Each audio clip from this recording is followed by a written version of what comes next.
बड़े महाराज जी एक महान व्यक्तित्व थे।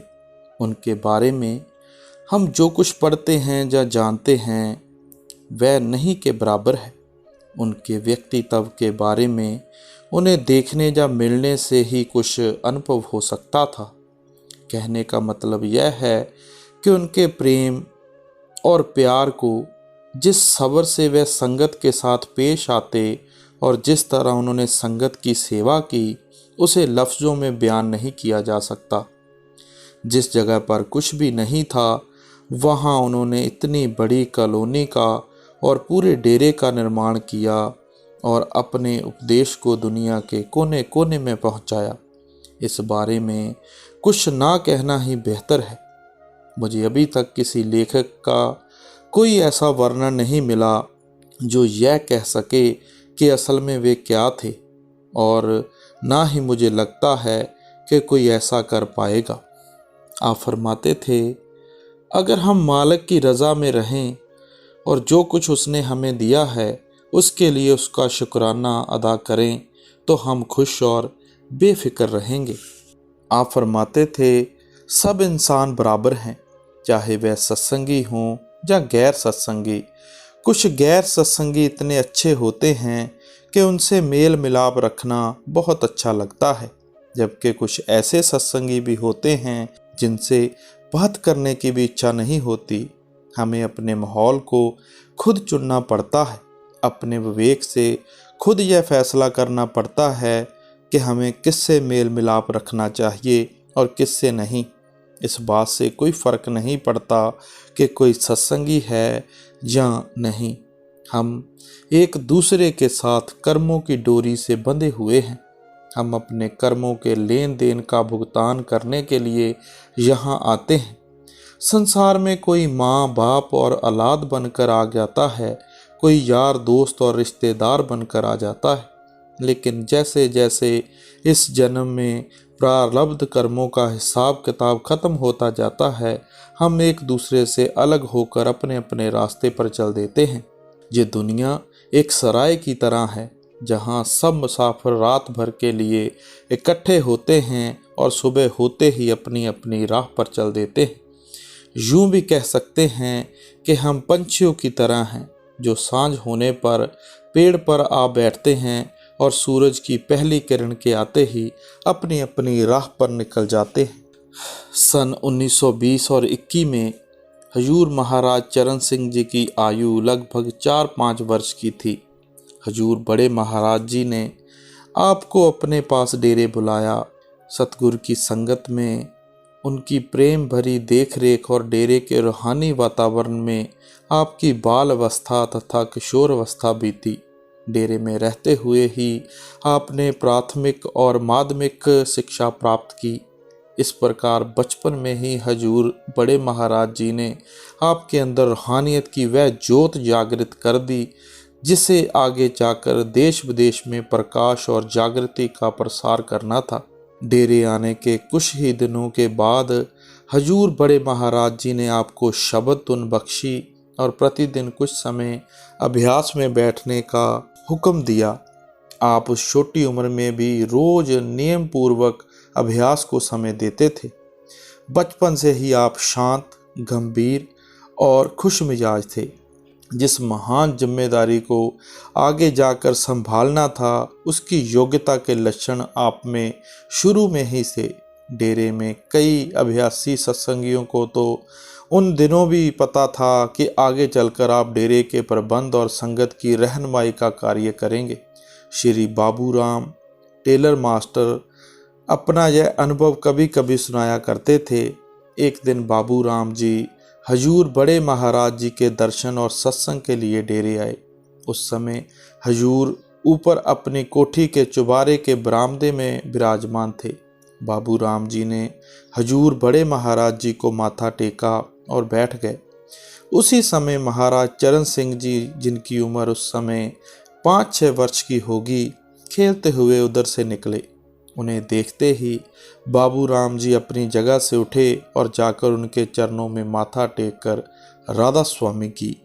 बालक के चरणों में इस प्रकार सिर झुकाते देखकर हजूर बड़े महाराज जी ने पूछा, बाबू राम, ये आपने क्यों किया? इस पर बाबू राम जी ने उत्तर दिया, हजूर, मुझे तो यही दिखाई देता है। हजूर बड़े महाराज जी ने मुस्कुराकर फरमाया, बाबू राम, जो तुमने किया वह ठीक है और जो तुम्हें दिखाई दिया वह दुरुस्त भी है। डेरे आने के कुछ समय बाद महाराज चरण सिंह जी ने बलसराय के प्राइमरी स्कूल में पढ़ाई शुरू की। स्कूल डेरे से करीब 1 मील दूर था और आप पैदल ही स्कूल जाते थे। पढ़ाई के बाद बाकी समय आप हजूर बड़े महाराज जी के पास रहते, सत्संग बड़े प्रेम से सुनते। जब आप 6-7 वर्ष के थे तब एक दिन आपने कुछ साथियों के साथ आप बड़े महाराज जी की सेवा में उपस्थित हुए और अर्ज की, महाराज जी, हम भी सेवा करना चाहते हैं, कोई सेवा बताइए। हजूर दीनदयाल बालक के इस निश्चल और सरल निवेदन पर बड़े प्रसन्न हुए और बीबी रली से फरमाया कि प्रसाद हो तो लाओ, इन्हें दे। असली प्रसाद तो वही है जो सतगुर प्रसन्न होकर बिना मांगे अपनी दया से दे। हजूर ने सब बच्चों को अपने हाथ से बेसन के लड्डुओं का प्रसाद दिया और महाराज चरण सिंह जी को कहा, डेरे में आवारा कुत्ते बहुत हो गए हैं, तुम्हारी सेवा यही है कि कुत्तों को डेरे से बाहर भगा दो। दूसरे सब बच्चे तो प्रसाद लेकर हंसते हुए बाहर निकल गए, लेकिन वह निराला बालक भोलेपन के साथ हजूर महाराज जी के चरणों में झुका और माथा टेक कर बोला, लाठी मारे बिना तो कुत्ते निकलेंगे नहीं, हमें उनको मारने का पाप तो नहीं लगेगा। यह सुनकर हजूर ने बड़े प्यार के साथ कहा, नहीं बेटा, तुम्हें कोई पाप नहीं लगेगा, यह संगत की सेवा है। बच्चे की इस सरलता और भोलेपन ने पास खड़े सभी के हृदय में प्रेम की एक हिलोर उठा दी। हमने सोचा था कि बच्चे कुत्तों को तो क्या निकाल सकेंगे, हजूर बड़े महाराज जी ने तो उन्हें खुश करने के लिए ऐसे ही टाल दिया है। परंतु 1 दिन 2 दिन बाद डेरे में एक भी कुत्ता ना देखकर हमें बड़ा आश्चर्य हुआ। इस बालक ने बड़ी तत्परता के साथ यह सेवा संभाली और इस छोटी उम्र में ऐसी बुद्धिमत्ता और सूझबूझ का परिचय दिया कि लोग प्रशंसा किए बिना रह न सके। डेरे में आने के कई दरवाजे थे। इन सब दरवाज़ों पर आपने 2-2 लड़कों को खड़ा कर दिया। सिर्फ एक पश्चिम की ओर का दरवाज़ा खुला रखा गया। उसी दरवाजे से सभी कुत्तों को घेर कर बाहर निकाल दिया गया। फिर वहाँ भी आपने 2 लड़कों को खड़ा कर दिया ताकि कुत्तों को वापस ना आने दिया जाए। इस प्रकार कुत्तों को डेरे से बाहर भगा दिया गया। सतगुर दीन दयाल के प्रति प्रेम और शरण की भावना आप में शुरू से ही थी। महाराज चरण सिंह जी कभी कभी फरमाते थे, गद्दी नशीनी तक मैंने कोई संतमत की पुस्तक नहीं पढ़ी। मेरे लिए हजूर बड़े महाराज जी ही संतमत थे। उनके वचन, उनके कार्य वह खुद ही मेरे लिए संतमत के प्रत्यक्ष रूप थे। आपके इन वचनों को सुनकर मुझे हजूर बड़े महाराज जी के वह शब्द याद आते हैं जो आप सत्संग में अपने सतगुरु बाबा जैमल सिंह जी महाराज के लिए फरमाते थे कि मुझे किसी वेद शास्त्र, ग्रंथ, पोथी या सत्संग की जरूरत नहीं। मेरे लिए बाबा जी के पत्तर ही सबसे ऊंचे ग्रंथ और शास्त्र हैं। महाराज चरण सिंह जी की किशोर अवस्था का वृत्तांत है कि एक दिन हजूर बड़े महाराज जी ने आपसे पूछा, बरखुरदार, तुम बड़े होकर क्या बनना चाहोगे, पूत, कपूत या सपूत? फिर हजूर बड़े महाराज जी ने समझाया कि पूत तो वह है जो अपने पिता से मिली दौलत को संभाले रखता है, ना उससे फ़ायदा उठाता है, ना उसे बढ़ाता है, ना गंवाता है। कपूत वह होता है जो अपने पिता से मिली दौलत को संभालना और बढ़ाना तो दूर रहा, उसे बर्बाद कर देता है। और सपूत वह है जो अपने पिता से मिली दौलत की कदर करता है, उसका उचित उपयोग करता है, उसे बढ़ाता है और अपने पिता का नाम रोशन करता है। यह समझाने के बाद हजूर बड़े महाराज जी ने आपसे फिर पूछा, तुम क्या बनना चाहोगे? आपने बड़ी सरलता पूर्वक जवाब दिया, जी तो सबका सपूत बनने को करता है, लेकिन सब कुछ आपके हाथ में है। जो भी आपकी मौज है बना दीजिए। यह शरण और गुरु भक्ति की भावना आप में बचपन में ही थी। बचपन में बीबी रली आपकी देखभाल करती थी। बीबी रली को आप बुआ जी कहते हैं और अब सारी संगत भी उन्हें बुआ जी कहकर पुकारती है। बुआ जी सुनाती हैं कि महाराज चरण सिंह जी बचपन से ही शांत और सहनशील थे। अगर आपकी कोई वस्तु दूसरे बच्चे ले जाते तो आप उन्हें कुछ ना कहते, बल्कि वापस भी ना मांगते। परिवार के दूसरे बालक अक्सर आपके नए कपड़े, कलम आदि ले जाते।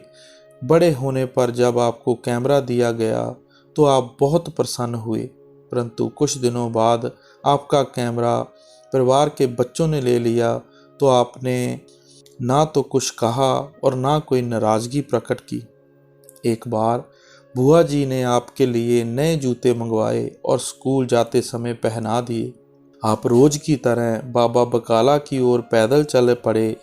जब करीब 2-3 फरलांग ही गए होंगे कि जूते पैरों में लगने लगे। क्योंकि नाप से जरा छोटे थे, चलना मुश्किल हो गया, इसलिए आपने जूते खोलकर एक झाड़ी में रख दिए और नंगे पैर चल पड़े। शाम को वापस लौटते समय झाड़ी में से जूते ले लिए और उन्हें पहनकर डेरे आ गए। यह सिलसिला रोज चलने लगा। आप डेरे से कुछ दूर जाकर जूते खोल देते और खेतों तथा उबड़ खाबड़ रास्तों पर नंगे पैर चलते हुए 3 मील दूर तक पहुंचते और शाम को वापस आते समय पहन लेते। शिकायत करना आपके स्वभाव में था ही नहीं। हजूर बड़े महाराज जी उन दिनों रोज शाम को घूमने के लिए डेरे से बाहर जाया करते थे। एक दिन हजूर उस ओर चल पड़े जिस ओर से आप स्कूल से लौटकर आते थे। शाम का समय था, आप वापस आ रहे थे। हजूर ने आपको आते देखा तो भाई शादी से कहा, देखो काके के पैरों में शायद जूते नहीं हैं। जब आप पास आए तो हजूर को माथा टेका तो हजूर ने पूछा कि जूते कहाँ हैं। आपने अर्ज की कि जूतों को पहनकर चला नहीं जाता, इसलिए यहीं झाड़ी में रखे हैं। हजूर बड़े महाराज जी प्यार के साथ आपको डेरे ले आए और बीबी रली को दूसरे जूते मंगवाने का आदेश दिया। आप कभी किसी बात की शिकायत करना तो दूर रहा, नाराज़गी तक प्रकट नहीं करते थे। हजूर बड़े महाराज जी आपको बहुत प्यार करते थे। उन दिनों जब भी हजूर सिकंदरपुर जाते तो आपको अपने साथ ले जाते और साथ ही वापस ले आते। आपके लिए डेरा ही घर था तथा हजूर बड़े महाराज जी ही माता पिता और परिवार थे। उस छोटी उम्र में भी आपकी हजूर के प्रति गहरी भक्ति और प्रीत थी। श्री दुर्गादास सहगल, जो कि चंडीगढ़ में पर्यटक विभाग के संचालक थे, अपना आंखों देखा एक वृत्तांत सुनाते हैं। तब महाराज चरण सिंह जी की आयु 10-11 वर्ष की थी। एक दिन शाम को स्कूल से लौटने पर आपने हजूर बड़े महाराज जी के चरणों में माथा टेका और दोनों बाहों से चरणों में लिपट गए। हजूर ने आपको प्यार के साथ थपथपाते हुए फरमाया, बेटा मैं तुझसे बहुत खुश हूँ, बता तुझे क्या चाहिए। आपने उत्तर दिया, कुछ नहीं चाहिए। हजूर ने फिर पूछा, जो भी तू मांगे मैं देने को तैयार हूँ। आपने फिर वही जवाब दिया कि कुछ नहीं चाहिए। हजूर दीनदयाल ने तीसरी बार वही वचन दोहराए। इस बार आपने बड़ी नम्रता से अर्ज की, मुझे तो सिर्फ आप ही चाहिए। बालक का यह उत्तर सुनकर बड़े महाराज जी का चेहरा मुस्कान के साथ खिल उठा और खुश होकर फरमाया, बेटा तुम मुझे पाओगे। पढ़ाई के दिनों में भी आप संगत की सेवा करते रहते। कुत्ते भगाने की सेवा के बाद आपको लंगर में लालटेन साफ करने की सेवा मिली। उन दिनों डेरे में बिजली नहीं थी। मिट्टी के तेल की लालटेन और चिमनियाँ जगह जगह रखकर जलाई जाती थीं। उन्हें रोज साफ करके तेल आदि भरकर तैयार किया जाता था। मिट्टी और तेल के धुएं से काली हुई लालटेन को साफ करने की सेवा में आप भी बड़े प्रेम के साथ हाथ बटाते। इसके बाद दूसरी सेवा जो आपने कुछ बड़े होने पर संभाली और जिसे आप बहुत दिनों तक करते रहे, वह थी संगत के जूतों की संभाल। आज यह सोचकर रोंगटे खड़े हो जाते हैं कि खुद सतपुरुष हमारे जूते संभालते थे। उन दिनों हजारों व्यक्ति अपने जूते मैदान में ही उतार कर सत्संग सुनने चले जाते थे, इसलिए सत्संग की समाप्ति पर बड़ी गड़बड़ होती थी और कई लोगों के जूते गुम हो जाते थे। आपने इस सेवा का बहुत अच्छा प्रबंध किया। स्त्रियों व पुरुषों के जूते अलग अलग रखने का प्रबंध किया, टोकन बनवा दिए और जूते रखने के लिए खाने बनवाए। तभी अभी तक जूते रखने की जय व्यवस्था चली आ रही थी। अपनी युवावस्था में जब भी आप डेरे आते तो कोई ना कोई सेवा जरूर करते। लंगर में आप कई तरह की सेवा करते थे, जिनमें गेहूं, आटे और दालों की भारी बोरियों को उठाकर एक स्थान से दूसरे स्थान पर ले जाना, संगत में भोजन बांटना, पानी भरना आदि सेवाएं भी थीं। संगत तथा दूसरे सेवादारों के प्रति आपका व्यवहार इतना प्रेम और नम्रता से भरा था कि उनको ऐसा ना लगता कि आप सतगुरु दीनदयाल के परिवार के सदस्य हैं। कभी कभी कुछ नए सेवादार जो आपको नहीं जानते थे, रुखाई के साथ आपको काम करने का आदेश देते, परंतु आप प्रसन्नता और अनुशासन के साथ उनके हुक्म का भी पालन करते। स्कूल और कॉलेज में खेल के वक्त आप खूब खेलते थे। हॉकी, फुटबॉल और टेनिस का शौक था और तीनों ही खेलों में आप निपुण थे। कॉलेज में आपके मित्र आपकी चीज़ें उठा ले जाते, परंतु आप कुछ ना कहते। एक बार सिकंदरपुर से कोई व्यक्ति लाहौर आया। घर से आपके लिए बेसन के लड्डुओं का एक डिब्बा उसके हाथ भिजवाया गया था। डिब्बा देखते ही आपने हॉस्टल में अपने मित्रों को आवाज़ दी और कुछ ही मिनट में सबने मिलकर डिब्बा साफ कर दिया। इसी प्रकार एक बार आपका महीने का जेब खर्च का रुपया सिकंदरपुर से आने वाली कोई सत्संगी ले आया। आप ना मिले तो उसने रुपया आपके एक सहपाठी को दे दिया कि आपको दे दे। घर से जब पत्र आया कि आपके खर्च के लिए रुपया एक सत्संगी आपके फलां सहपाठी को दे गया है, तो आपने उससे पूछा कि घर से रुपए आए थे, वे कहाँ हैं?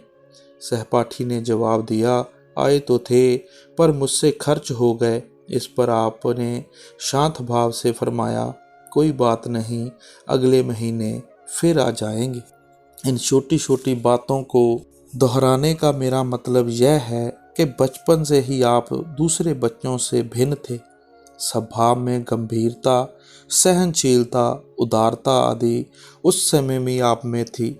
सतगुरु के प्रति प्रेम और भक्ति, उनकी इच्छा व मौज में रहने की भावना, संगत की सेवा का चाव आदि गुण छोटी उम्र में ही प्रकट हो रहे थे।